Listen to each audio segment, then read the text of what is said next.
समाचार पत्र दैनिक जागरण संपादकीय भारत को जोड़ने में निर्णायक शिक्षा।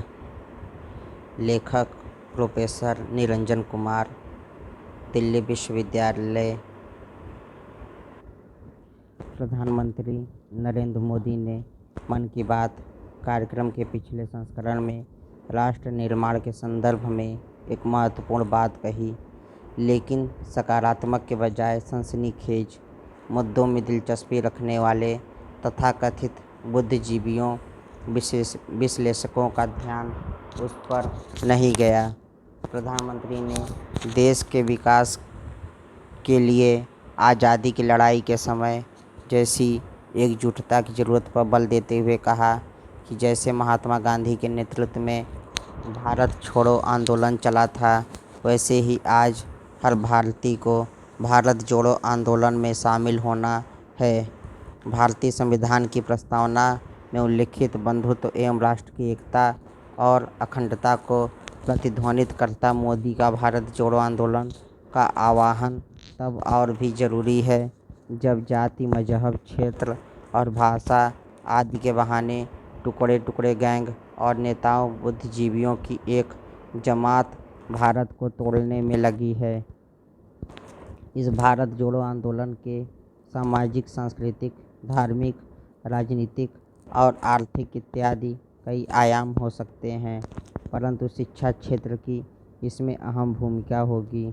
भारत जोड़ो आंदोलन में शैक्षिक धरातल पर पहला कई कार्य भाषाई शिक्षण के स्तर पर करना होगा। भारत भाषा के नाम पर राजनीतिक उन्माद फैलाने की कोशिशें होती रहती हैं। राष्ट्रीय शिक्षा नीति NEP 2020 में प्रस्तावित त्रिभाषा नीति भारत जोड़ो में प्रभावकारी हो सकती है। इसके अनुसार स्कूलों में अंग्रेजी के अलावा न्यूनतम 2 भारतीय भाषाएं पढ़ाई जाएंगी। गैर हिंदी भाषी राज्यों में अंग्रेजी और राज्य की क्षेत्रीय भाषा के अलावा अन्य भारतीय भाषा के रूप में हिंदी ही अपनाई जाएगी, क्योंकि व्यापार, रोजगार और देशव्यापी उपयोगिता की दृष्टि से हिंदी का महत्व सर्वविदित है। हिंदी प्रदेशों में अंग्रेजी, हिंदी और तीसरी भाषा के रूप में किसी राज्य की क्षेत्रीय भाषा के बजाय संस्कृत पढ़ाए जाने की संभावना है, जैसा कि अभी भी हो रहा है। लेकिन राष्ट्रीय एकता की दृष्टि से यह उचित नहीं कि हिंदी भाषी राज्यों के विद्यार्थी हिंदीतर भाषाएं सीखें ही नहीं। त्रिभाषा नीति के अंतर्गत हिंदी प्रदेशों में संस्कृत की जगह हिंदीतर राज्यों की कोई भाषा पढ़ाई जाए। अतीत में हिंदी प्रदेशों में तीसरी भाषा के प्रमुख के रूप में क्षेत्रीय भाषाओं को न पढ़ाने का प्रमुख कारण शिक्षकों का अभाव था, लेकिन ऑनलाइन शिक्षण से यह समस्या हल हो जाएगी। इस कदम से भारत जोड़ो अभियान और राष्ट्रीय एकता के भाव को बल मिलेगा। भारत जोड़ो आंदोलन में पाठ्यक्रम की भी महती भूमिका होगी। दुर्भाग्य से मैकाले की बांटो और राज करो नीति और बाद में मार्क्सवादी और अन्य पश्चिमी विचारधाराओं के प्रभाव में जिस तरह के पाठ्यक्रम विमर्श और अवधारणाओं का निर्माण हुआ, वे राष्ट्रीयता एवं भारतीयता की भावना को मजबूत करने और सांस्कृतिक सामाजिक समरसता को बढ़ावा देने के बजाय उन्हें कमज़ोर करती हैं। उदाहरण के लिए आर्य और द्रविड़ के 2 पृथक और परस्पर विरोधी संस्कृतियों के रूप में प्रस्तुत किया गया है। ब्रिटिश इतिहासकारों ने भारतीयों की सांस्कृतिक एकता को तोड़ने के लिए आर्यों को बाहर से आया बताया था। ध्यातव्य है कि संस्कृत में द्रविड़ शब्द दक्षिण भारत के भूभाग के लिए प्रयुक्त होता था। स्वामी विवेकानंद ने मद्रास के भाषण में कहा था कि उत्तर भारत के आर्य और दक्षिण के द्रविड़ अलग अलग जातियां नहीं हैं, दोनों एक ही हैं। भारतीय संस्कृति में वाङ्मय में इसके सैकड़ों उदाहरण हैं। हिंदुओं के 4 पवित्र धामों में से एक धाम तमिलनाडु का रामेश्वरम उत्तर भारत में अवतार लिए श्री राम के नाम पर ही है।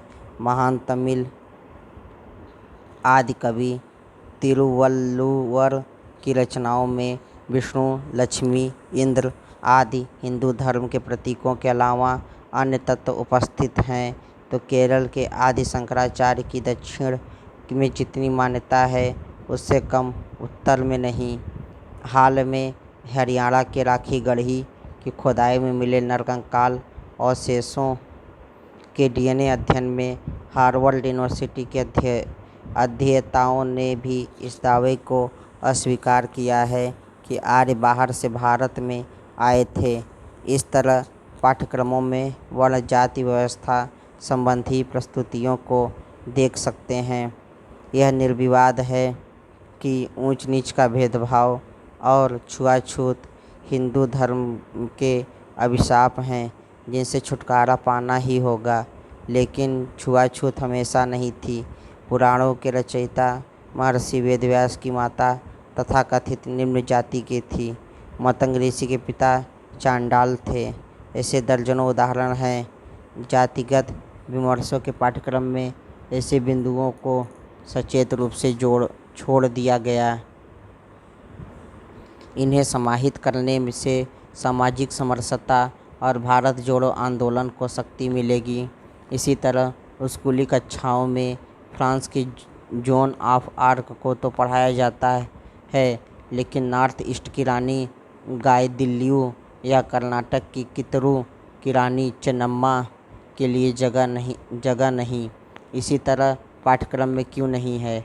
1857 संघर्ष के सेनानी बांके, गंगू बाबा व अन्य पिछड़ी जातियों के क्रांतिकारी, इन सब का उल्लेख उस नैरेटिव की काट होगा कि भारतीयों खास तौर से हिंदुओं में फूट थी और केवल तथाकथित उच्च वर्णों के लोगों ही अंग्रेज़ों के खिलाफ थे। भारत जोड़ो आंदोलन में एक भारत श्रेष्ठ भारत अभियान ही भी प्रभावी हो सकता है, जिसके तहत प्रत्येक वर्ष एक राज्य के छात्रों का अपनी मातृभाषा से इतर किसी दूसरे राज्य से जुड़ने का विधान है। भारत जोड़ो एक अन्य आयाम हो सकता है।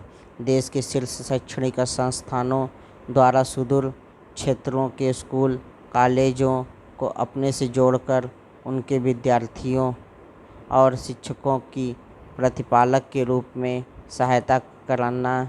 ऐसी एक योजना विद्या विस्तार नाम से दिल्ली विश्वविद्यालय में शुरू हो चुकी है। कुल मिलाकर नए भारत के निर्माण के लिए पीएम मोदी के भारत जोड़ो आंदोलन में शिक्षा क्षेत्र की सर्वोपरि भूमिका होगी, इसमें कोई संदेह नहीं है।